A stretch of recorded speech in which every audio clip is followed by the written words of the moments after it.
So the Rangers pull off a big comeback. They erase a 2-goal deficit.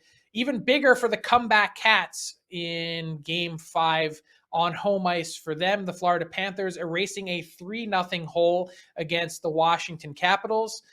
Man, Carter Verhaeghe did something that no player in the NHL has done in the last 78 years. Yes, I'm evoking Toe Blake in 1944. His team was trailing by a 3-goal deficit, and he factored in on all of his team's tallies in the comeback, as Verhaeghe did as well. A 5-point night as he sets a Florida Panthers record for most goals in a series as well as most points in a series. And Verhaeghe is now tied with Cale Makar, as you can see here, for the playoff scoring lead through just 5 games. We still have potentially 1 or 2 more to go for Verhaeghe to add to his records in Florida Panthers history. It feels, Mike, like the Panthers are kind of finally in the driver's seat in the series. Yes, we know they have the lead, but more than that, it feels like they're not going to be fazed by whatever the Caps throw at them. They felt a little bit more comfortable in game 5.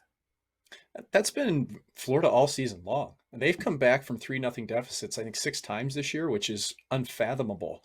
And you think about how difficult that is in the NHL, the amount of belief that you have to have in your locker room and in your, amongst your players as a coaching staff. That's not easy to do. And Verhaeghe's been on fire, but you're also getting production now. Like Huberdeau was really quiet last night. Okay. He's zeros across the board, but Giroux comes up big. It's the reason why you grab that offensive threat from the Flyers at the deadline. Goal and assist for him. And like, here's the thing. If I'm Peter Laviolette, coach of the Capitals, I'm looking at that first period. I'm thinking, why couldn't we continue that on?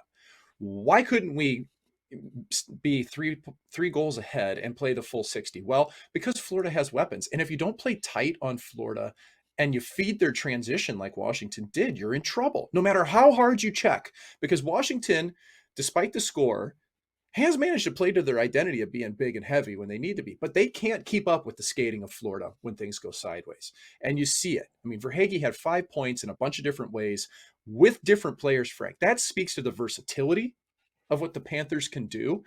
And I mean, part of this too for me, Frank, you can look at the numbers all you want for Sergei Bobrovsky, and you can try to analyze that. But the bottom line is this guy's been closing out games all season long.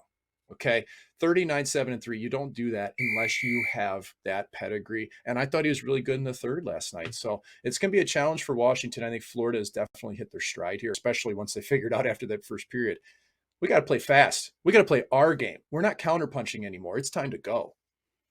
Yeah, nice to see them take over the series finally. It felt like they, as you mentioned, found their identity and found a little bit of comfort in that, now knowing that they have a chance to close out the Caps in Game 6 in DC on Friday night.